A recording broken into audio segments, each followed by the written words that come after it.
uzabasha kukivuguruza kubera ko icyo Imana yakuvuzeho kiruta icyo abantu bakuvuzeho kubera ko icyo Imana yibwiye ku buzima bwawe kiruta icyo abantu bajya bavuga ku buzima bwawe.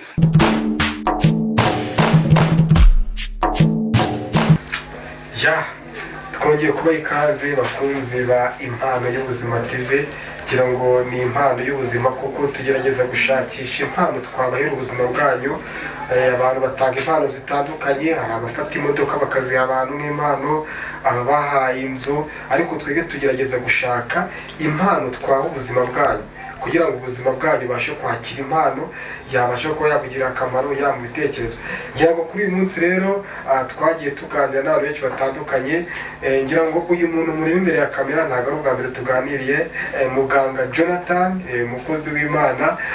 Ubwo duheruka kuganira yatuganirije atubwira ku bigendanye n'uburyo avuramo abantu akoresheje ibimera, akoresheje amasengesho, ariko twagize noneho amatsiko yo kuza ya masengesho akoresha, noneho atuvurira abantu akoresheje ijambo ry'Imana, akoresheje ikibwiriza, atuvurira abantu akoresheje amagambo, noneho agiye kubavurira kuri tele, agiye kubavurira kuri kamera.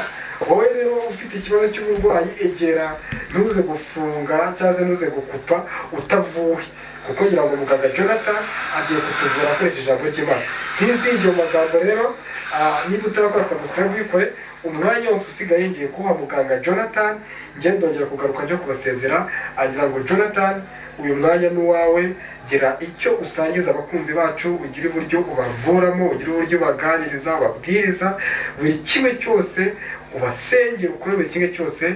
Umwanya wa Jonathan, murakoze. Murakoze cyane. Ndabashuje abakurikiye Impano y'Ubuzima TV. Ni nakunze izina afite ni ryiza cyane, Impano y'Ubuzima TV. Ngira ngo nkuko mvurisha ibimera, ariko njya mvura n'imitima yihebye cyangwa acitse intege. Rero ndashaka kubwira wowe ukurikiye Impano y'Ubuzima, nubwo bimeze bitya siko bizahora kwa mutegereje, kubera ko yaranditse umukozi w'Imana Petero avuga ngo dufite ijambo ryahanuwe ngo rirusha ibintu byose ukomera, ngo nuryitaho ngo uzabugize neza kandi rizakugira akamaro. Rero ndakubwira wo kurikira Impano y'Ubuzima TV, nubwo urimo guca mu bigoye, nubwo urimo guca mu ntambara, nubwo urimo kubabara, nubwo hari indwara ikumazeho iminsi, ariko dufite ijambo ryahanuwe. Haleluya! Dufite ijambo ryahanuwe rirusha ibintu byose gukomera. Imana ishimwe. Ngo kandi ngo nuryitaho uzabugize neza. Amen. Nje kugira ngo humura, hari umugambi Imana ifite ku buzima bwawe. Hari uko Imana yabitekereje, hari uko yabigambiriye, kandi uko yabigambiriye niko izabikora. Haleluya! Amen. Wo kurikira Impano y'Ubuzima TV, ndakubwira ngo uko Imana yabitekereje, uko yabigambiriye, uko yabivuze, uko niko bizaba, nta cyarugoye umugambi w'Imana. Rero indwara urwaye izakira mu izina rya Yesu. Reka dusomere isomo nshaka kugira ngo nkubwire icyo Imana ivuganye nawe aya masaha cyangwa ubuhanuzi ku buzima bwawe. Jya muri Yesaya 14:24. Uwiteka Nyiringabo, haleluya, Amen. Uwiteka Nyiringabo ararahiye ati, nukuri uko nabitekereje niko bizasohora, kandi uko nabigambiriye niko bizaba. None wagiye pfa ku murongo wa 27, ubwo Uwiteka Nyiringabo ari we wabigambiriye, ninde uzamuvuguruza? Imana ishimwe. Haleluya. Haleluya. Ndashaka kubwira ngo hari ukuntu Imana yabitekereje.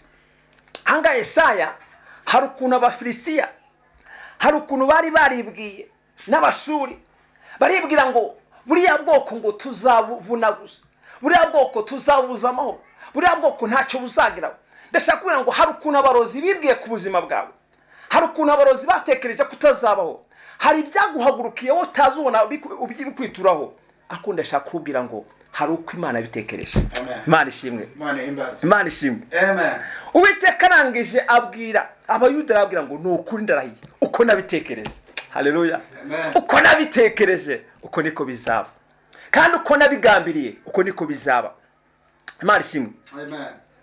Ndashaka kubwira ngo uko Imana yabigambiriye, uko Imana yabitekereje uko niko bigiye kuba.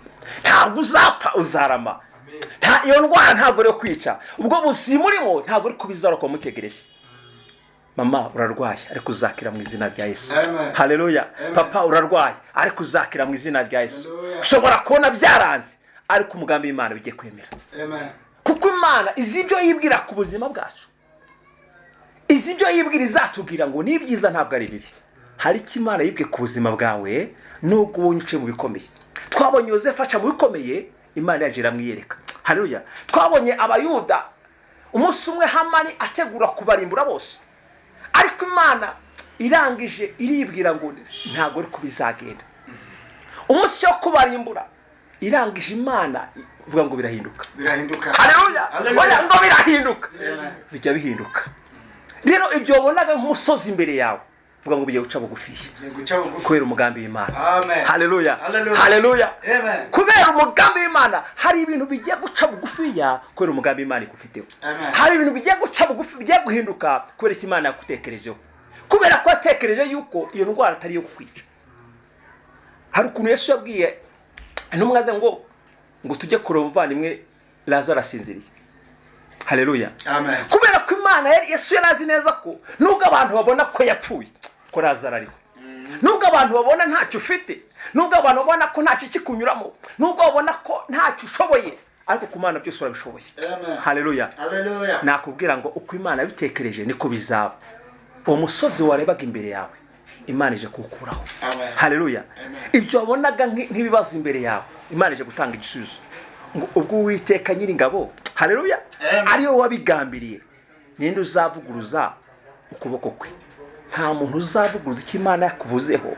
Nubwo abarozi bakwitambika, nubwo abapfumu bakwitambika, nubwo hari abanyeshari bakwitambika, nubwo hari amagambo yahaguruka, nubwo hari ibyo bashira imbere yawe ngo utabasha gutambuka, icyo Imana yakuvuzeho ntawe uzabasha kugitangira, ntawe uzabasha kukivuguruza, kubera ko icyo Imana yakuvuzeho kiruta icyo abantu bakuvuzeho, kubera ko icyo Imana yibwiye ku buzima bwawe kiruta icyo abantu bajya bavuga ku buzima bwawe. Ndashaka kukubwira ngo icyo Imana yakuvuzeho icyo nicyo kizaba. Amen. Haleluya. Haleluya. Icyo nicyo kizaba. Amen. Wewe waruteze amatwi, ndashaka ko dusenga tukabwira Imana ngo kuraho imigambi y'ibyandwanyaga, kuraho imigambi y'abarozi, kuraho imigambi y'ibyancaga intege, ibyatumaga ntizera, ibyatumaga ntakwiringira. Nurangiza uzamure kwizera kwawe, nange ndasenga imbaraga z'Imana zize ku buzima bwawe, imbaraga z'Imana z'ibyo zihindura. Tugiye kuzamura isengesho, we hagara mu kwizera, tugiye ibintu duhirika mu izina rya Yesu, kuko ni isezerano ijambo ryahanuwe ngo tuzakaraga inzoka na sikopiyo, kandi mu kwizera abarwayi bazakira.